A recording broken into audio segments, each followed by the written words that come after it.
Buenas noches, mi nombre es Andrés Bautista Roa, y hoy vengo a hablar sobre la unidad número uno, el trabajo de epistemología, curso de epistemología, y este nos habla sobre la historia precientífica de la psicología. Empezando primero que todo, voy a dar un pequeño resumen sobre qué fue el estudio de la psicología, que no puede comprenderse plenamente sin conocer sus raíces filosóficas, y en sus inicios esta disciplina formaba parte de la reflexión filosófica general, ya que surgió la necesidad de comprender al ser humano en su entorno desde una perspectiva lógica y racional.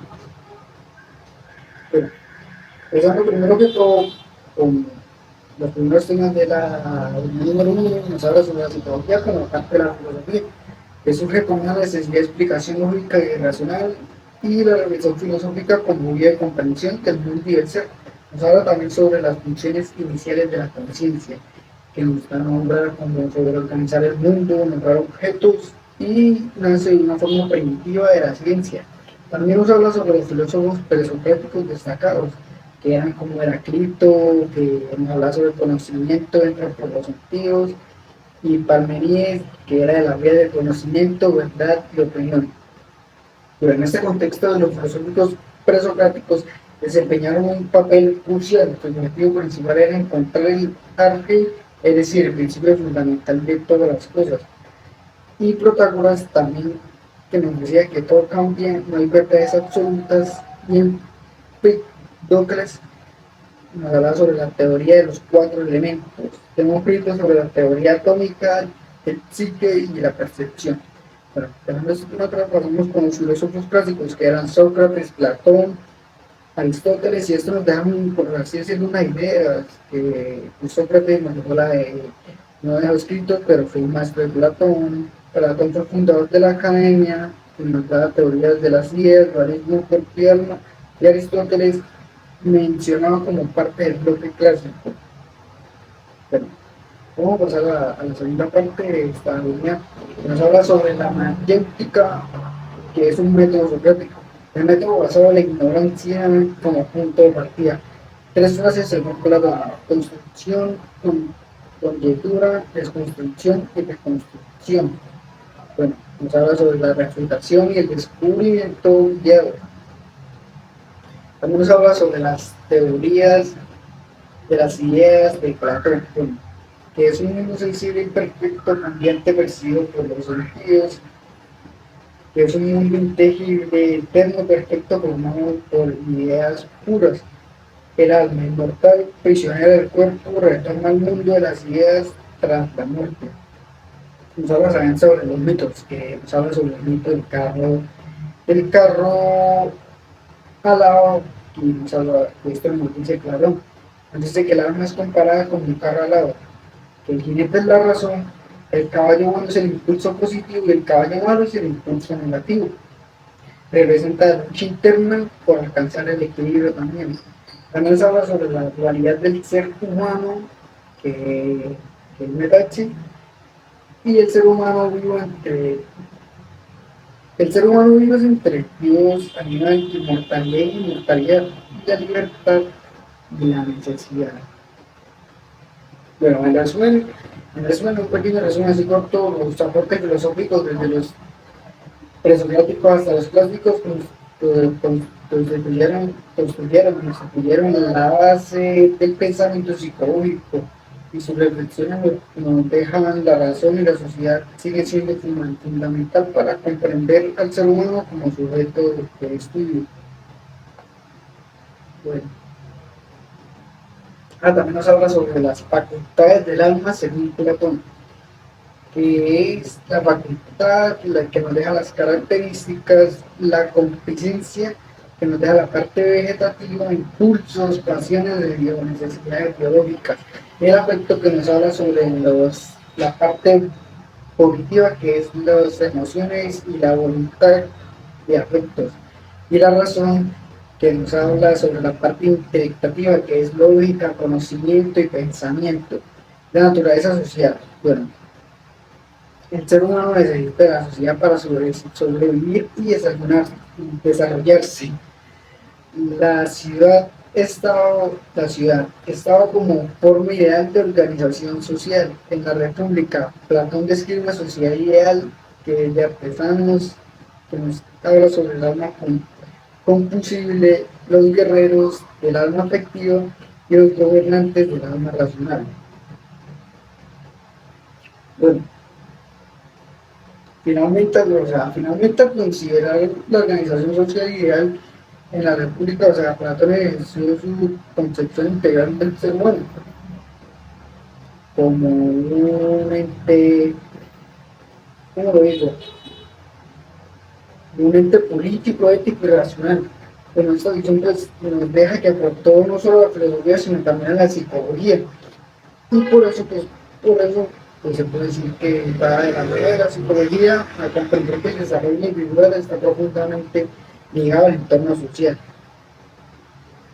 Bueno, aquí, aquí, o sea, aquí ya acabó la oportunidad, pues vamos a pasar con las conclusiones. Bueno, voy a decir una de las conclusiones acá que me dejó esta parte de la unidad número uno de la epistemología. Bueno, nos habla sobre la psicología surge como una necesidad filosófica, el desarrollo de la conciencia permitió organizar al mundo, los presocráticos impulsaron el pensamiento racional y el estudio de la realidad pasó de la naturaleza al ser humano. Bueno, también dice que Platón estableció la diferencia entre el mundo visible e intangible. Y el número 7 es del mito del carro alado, que ilustra la lucha interna del alma. Y para finalizar el número 8 nos habla sobre la sociedad, que la sociedad es esencial para el desarrollo del ser humano. Bien, pues aquí nos deja pues, un tema más que a los filósofos, por ejemplo, Platón, que profundizó esta visión al desarrollar en la teoría de las ideas del dualismo, que nos habla sobre el cuerpo, el alma y el concepto del metaxis, o sea, que es una condición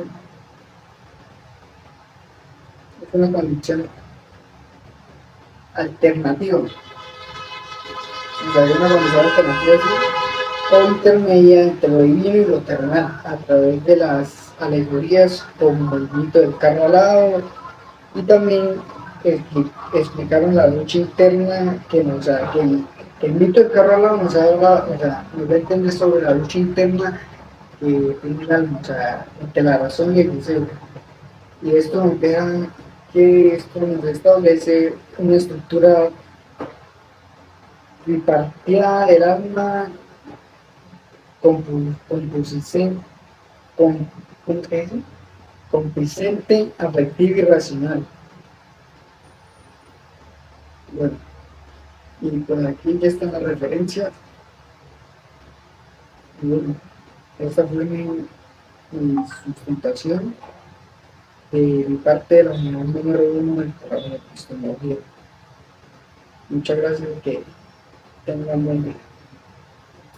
Buenas tardes. Mi nombre es Ángel Yesila Zarmora, estudiante de Psicología Virtual en la UDI.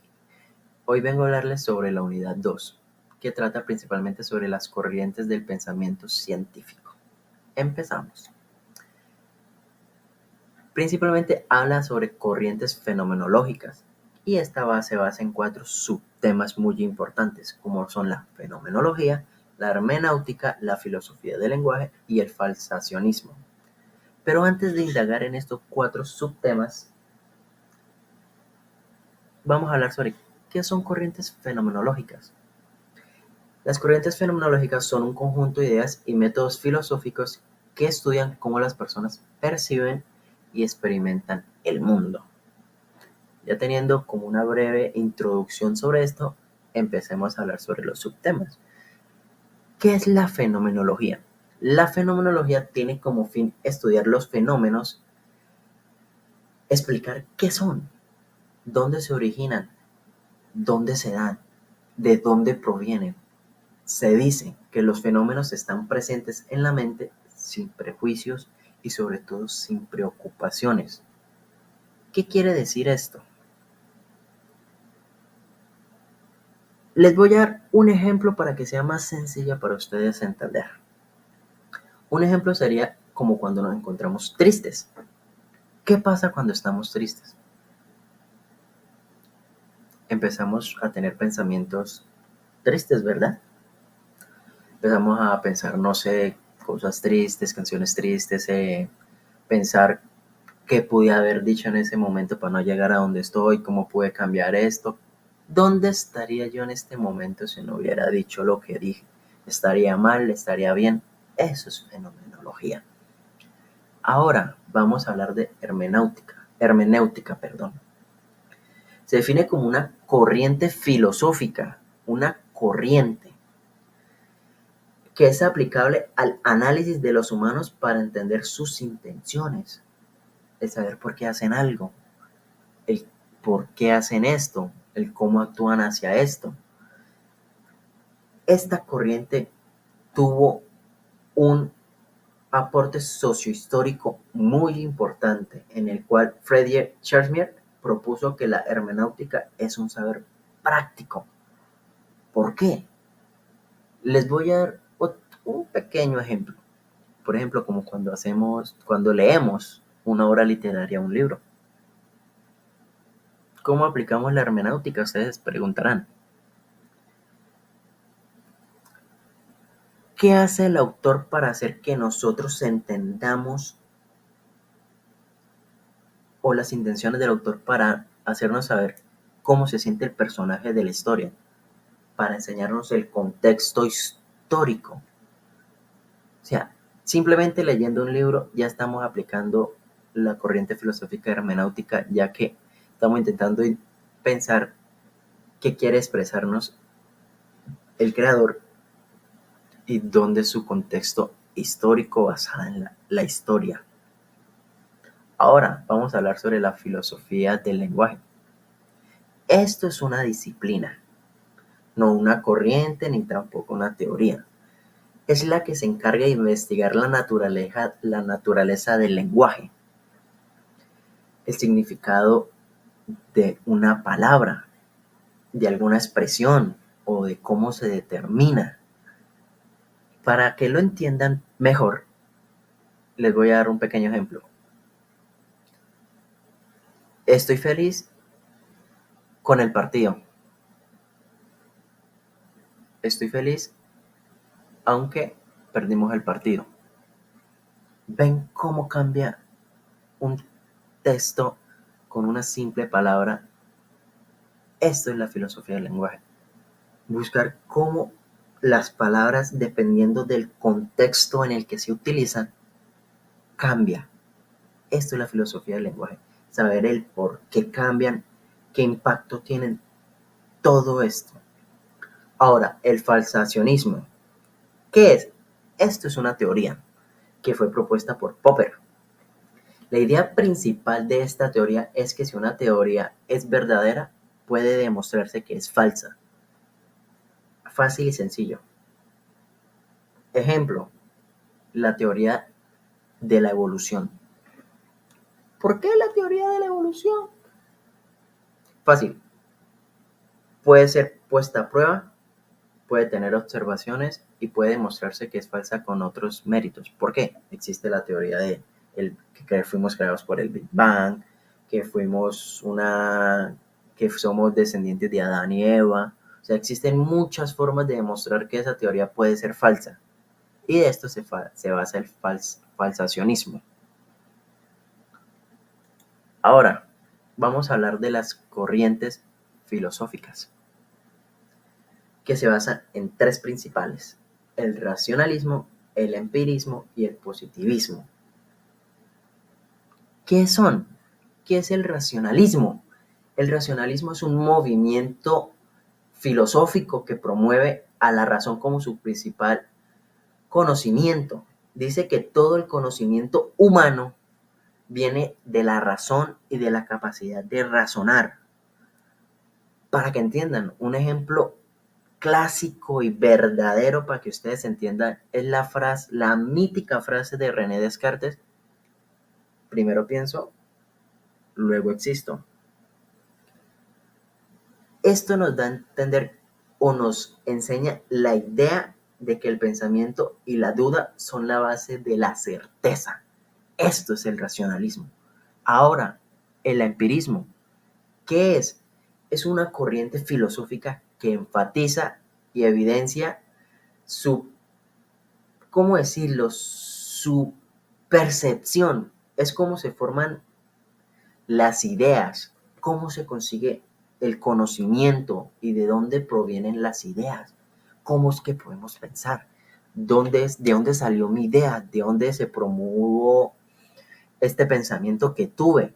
Un ejemplo es cómo aprendemos nosotros del mundo a través de la observación y la experimentación, de cómo fallo tras fallo vamos aprendiendo. Esto es el empirismo. Ahora vamos a hablar por último sobre el positivismo. ¿Qué es el positivismo? Creo que ya simplemente por lo del positivismo ya se puede entender que es algo positivo. Es una corriente filosófica que sostiene que el conocimiento científico, escuchen bien, el conocimiento científico es el único que es auténtico, sí, que es auténtico, o sea, que no existe nada más, que esto es la mera verdad, que es el único, por así decirlo, positivo entre todo y lo demás es un descarte. Existen dos métodos de conocimiento, los cuales son el conocimiento positivo, como ya lo conocemos, y el verdadero por definición. Un ejemplo que podría darles es un ejemplo para un enfoque científico en la investigación social, el cómo vemos a las personas, cómo los indagamos, cómo decirlo para que lo entiendan. Que es un pensamiento que es crítico a la filosofía tradicional, que no es que ya no es lo mismo de antes, donde simplemente todo estaba realizado o hecho por la filosofía antigua. Ahora, vamos a hablar o les voy a comentar sobre 8 conclusiones que yo pude concluir de esta unidad. Una principalmente sería que la fenomenología propuso incorporar a la metodología científica elementos espirituales que eran tradicionalmente en ese momento para la ciencia. Otra es que la hermenéutica no es solo un método de interpretación de textos, sino también de hechos y realidades, que la hermenéutica nos ayuda a interpretar varios escritos como genuinos, por así decirlo, para que entiendan. Que la filosofía del lenguaje, de la que ya hablamos hace poquito, tiene como principal función el conocimiento a través de las manifestaciones entre las creencias y las interpretaciones de las palabras, que nos apoya mucho. El cómo entendemos una palabra, el cómo hacemos para que una palabra tenga otro contexto dependiendo de lo que querramos como decir. Otra podría ser que el falcionismo de Popper, que lo vimos hace un segundo, propone que las otras teorías, en lugar de confirmarlas, sean consideradas algo falso. ¿Por qué?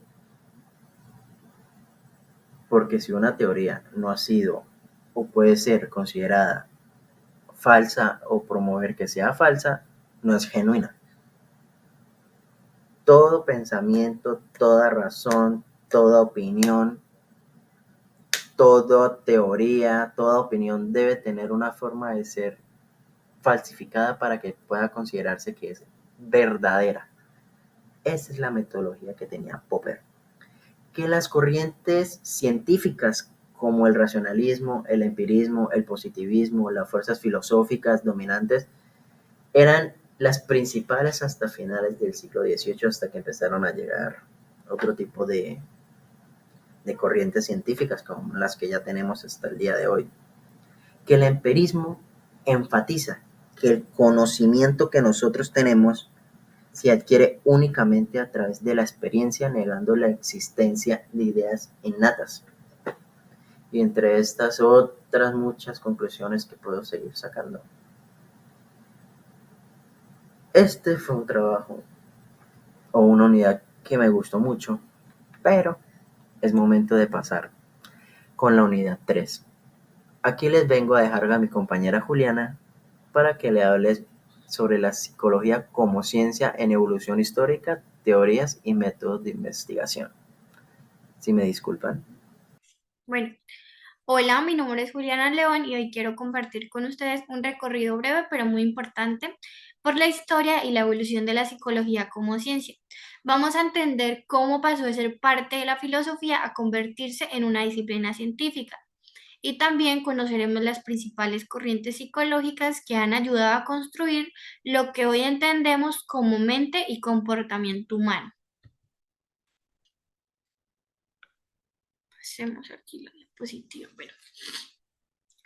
Durante siglos, la psicología era una rama de la filosofía. Se reflexionaba sobre la mente, el alma y la conciencia, pero todo desde la teoría, sin herramientas científicas. Esto cambió en el año 1879, cuando Wilhelm Wundt, un psicólogo alemán, creó el primer laboratorio de psicología experimental en Leipzig, Alemania.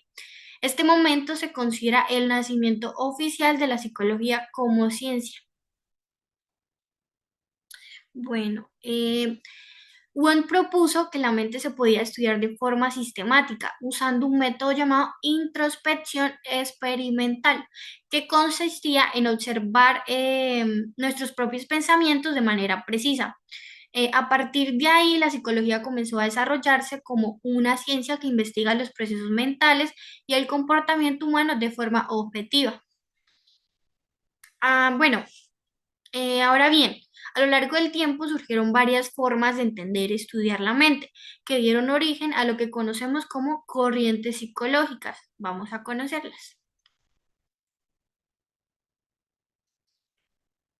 Bueno, cada una de estas corrientes representa una forma distinta de estudiar la mente y el comportamiento. Empecemos con el estructuralismo, propuesto por Wundt y Titchener. Ellos querían analizar la mente dividiéndola en sus partes más pequeñas, sensaciones, emociones, pensamientos, y bueno, usaban la introspección para lograr. Bueno, después está el funcionalismo, liderado por William James, quien decía que más importante que saber qué es la mente era entender para qué sirve. Él se inspiró en Darwin y la evolución para explicar el comportamiento humano. Bueno, luego aparece el psicoanálisis con Sigmund Freud, quien dijo que gran parte de lo que hacemos está influido por el inconsciente, traumas, deseos reprimidos y conflictos internos. Bueno, y más adelante está el conductismo, que rechazó estudiar la mente interna y se enfocó solo en lo observable, la conducta. Aquí nacen dos conceptos claves, el condicionamiento clásico, que se basa en asociaciones como las de Ivan Pavlov con su experimento del perro y la campana, y el condicionamiento operante, que propone que aprendemos a través de recompensas y castigos. Bueno, después aparece el humanismo con Carl Rogers y Abraham Maslow, que propone que el ser humano tiene libertad, potencial y capacidad de crecer. Ellos hablaron de necesidades, autoestima y autorrealización. Y por último, el cognitivismo, con autores como Jean Pitt, que estudia cómo pensamos, recordamos, resolvemos problemas y procesamos información, comparando la mente con una computadora.